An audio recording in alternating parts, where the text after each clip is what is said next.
बिस्मिल्लाहिर्रहमानिर्रहीम।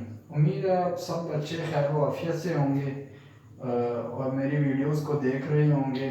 इंशाल्लाह अगर आप शुरू से लेकर एंड तक ये वीडियोस देखते रहो, एमसीक्यूज़ में 19 में से 19 नंबर इंशाल्लाह आपके आएंगे और टेंसेस में भी कोई गलती नहीं होगी।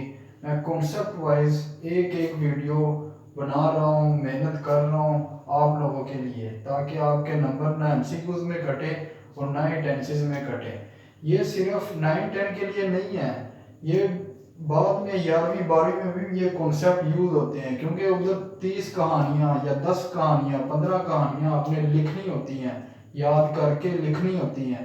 तो इतनी ज़्यादा कहानियाँ बंदा रट्टा नहीं लगा सकता जो हम 9वीं 10वीं में लगाने वाले होते हैं।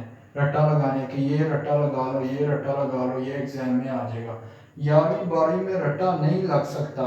और उसके अलावा 11वीं 12वीं में और ज़्यादा बहुत चीज़ें हैं, जैसे कि ऐसे वगैरह आपने 8-8 9-9 पेज के इंग्लिश में लिखने होते हैं। तो टेंसेस आपके करेक्ट सारी चीज़ें समझ में आएंगी, ठीक है। तो आपने कोशिश करनी है वीडियो को देखने के, पूरी कोशिश करनी है और फुल वीडियो देखनी है, बीच में स्किप नहीं करनी, ताकि आपको हर एक पॉइंट अच्छी तरह समझ आए। और दूसरा, अगर वीडियो अच्छी लगे तो आप लाइक और सब्सक्राइब ज़रूर कीजिएगा, ताकि मुझे इससे हौसला मिले और मैं आइंदा दूसरी वीडियो और जोश वलवले से बनाऊं। तो आज का हमारा टॉपिक है बच्चों, फिगर स्पीच। फिगर स्पीच किसे कहते हैं? फिगर स्पीच इस चीज़ को कहते हैं, इसमें आता है सिमिली, मेटाफर, पर्सोनिफिकेशन, एलिट्रेशन और इमेजरी। आज ये 5 चीज़ें हम देखेंगे। फिगर स्पीच अब किसे कहते हैं? फिगर स्पीच ऐसी स्पीच को कहते हैं जिसको हम कहते हैं कुछ और है, लेकिन उसका मीनिंग ये नहीं होता। मिसाल के तौर पर अब मैं कहूँ कि अली घोड़े की तरह भागता है, तो अली को अब घोड़े के पाँव नहीं लग गए कि वो घोड़े की तरह भाग रहा है, मैं उसकी तरह कह रहा हूँ, यानी कि वो तेज भागता है। इसमें क्या हमने कंपैरिजन किया उसके भागने का, यानी कि तेज भाग रहा है। इसी तरह वो शेर की तरह बहादुर है, तो वो शेर नहीं बन गया, वो शेर की तरह, यानी कि उसमें बहादुरी है।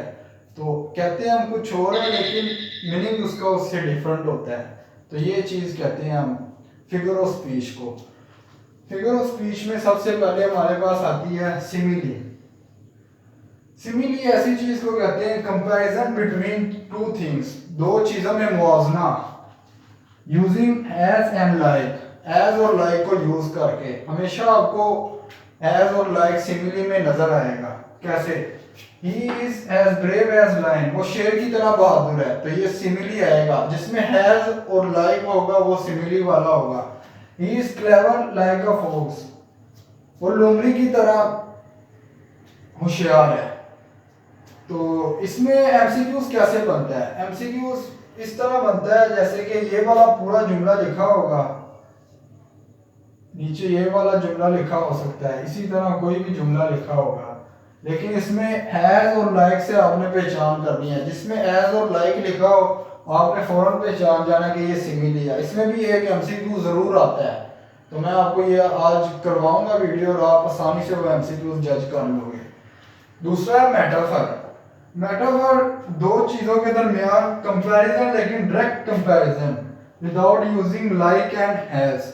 हैज और लाइक को ना यूज करते हुए डायरेक्ट कंपैरिजन, यानी कि हैज और लाइक को हमने यूज नहीं करना।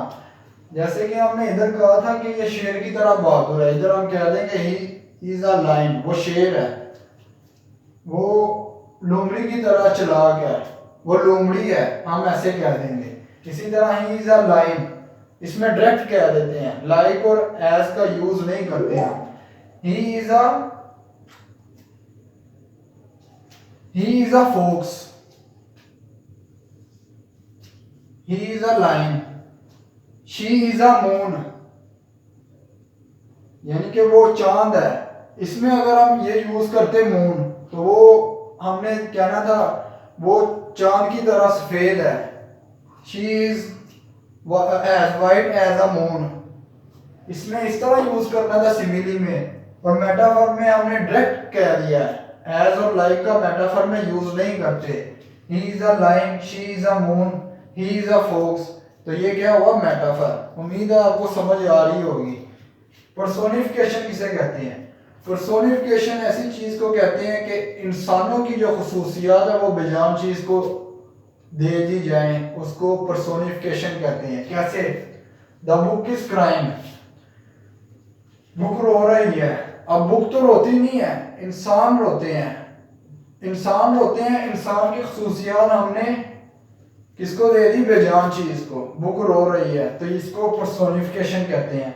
अब इसमें जुमला कैसे आता है? ये जुमला आया होगा, अब ये नीचे वाला जुमला भी है। The leaves of tree are dancing in the wind. जो दरख्त के पत्ते हैं वो हवा में नाच रहे हैं, यानी कि हिल रहे हैं। नाचना, अब इंसान नाचते हैं, दरख्त के पत्ते थोड़ी नाचते हैं।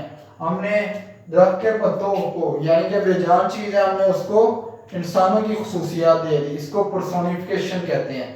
अब दो चीजें और रह गई हैं, एक रह गई एलिट्रेशन और दूसरा रह गया इमेजरी। अब हम वो करते हैं। चलो बच्चों, एलिट्रेशन और इमेजरी। एलिट्रेशन अब किसे कहते हैं? Alliteration, a word in a phrase और a sentence with same sound. एक फ्रेज में और एक सेंटेंस में जो एक अल्फाज होते हैं, उसको एलिट्रेशन कहते हैं। विद सेम साउंड, एक जैसी आवाज के साथ, हम आवाज के साथ। कैसे? ये देखें, ये एग्जांपल मैंने लिखी है। अ बाउंसिंग बेबी बॉय ब्राउथ ब्लेसिंग। अब ये देखें, सेम आवाज आ रही है, बाउंसिंग बेबी बॉय ब्राउथ ब्लेसिंग्स। इसको एलिट्रेशन कहते हैं हम। ठीक है, उम्मीद है आपको समझ आ रही होगी। इमेजरी, इमेजरी किसे कहते हैं? Through which we create picture in our mind by using 5 senses. हमारे 5 सेंसेस कौन से हैं? देखना, टच करना, उसके बाद सूंघना, उसके बाद सुनना, चखना। ये हमारे 5 सेंसेस हैं। अपने 5 सेंसेस की मदद से किसी चीज की पिक्चर अपने ज़हन में बना लेना, इसको इमेजरी कहते हैं। इमेजिनेशन नाम से ही जाहिर है, यानी कि ख्याल, इमेजरी का लफ्ज। अब ब्रेड इज रूटन, रोटी बासी है। अब इसको कौन बता रहा है? स्मेल। स्मेल की वजह से हमें पता लग रहा है रोटी बासी है। ठीक है। अ नॉइस केम फ्रॉम आउटसाइड, तो ये हमें कैसे पता चला? यानी कि सुन के ही हमें पता चला कि बाहर से शोर आया। तो ये क्या हुआ? हियर। इसी तरह 5 सेंसेस। अगर आपको अच्छा लगा लेक्चर तो आपने चैनल को सब्सक्राइब और लाइक करना नहीं भूलना। ठीक है, ओके, अल्लाह हाफिज।